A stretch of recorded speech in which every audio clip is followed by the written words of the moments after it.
Good morning everyone. অনেকদিন পর reels বানাচ্ছি। আর ওয়েদারটা দেখো, ভোর 6টা দিয়ে বৃষ্টি হচ্ছে, প্রায় 5:30 6টা দিয়ে এমনি বৃষ্টি লাগিয়েছে।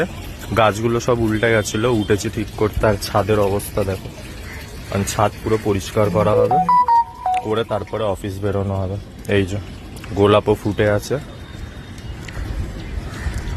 গাছ প্রায় মানে সব পুরো আজকে ভিজেই আছে, জল দিতে হবে না।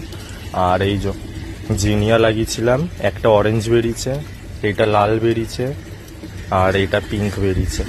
এইটা কি বেরোবে জানি না এখন, এটা হোক। আই থিঙ্ক মনে হচ্ছে এটা অরেঞ্জই বেরোবে। হ্যাঁ, এটা তো অরেঞ্জ মনে হচ্ছে আমার, দেখো কি হয় এখন। জাংলায় আরও লাগিয়েছে জিনিয়া। তো যাই হোক, আজকের আমার একটু কষ্টটা কম হবে, কেন জলটা দিতে হবে না। আর ছাদটা যা একটু পরিষ্কার করতে হবে। গাছে দেখো কত টমেটম লেগে, দেখো।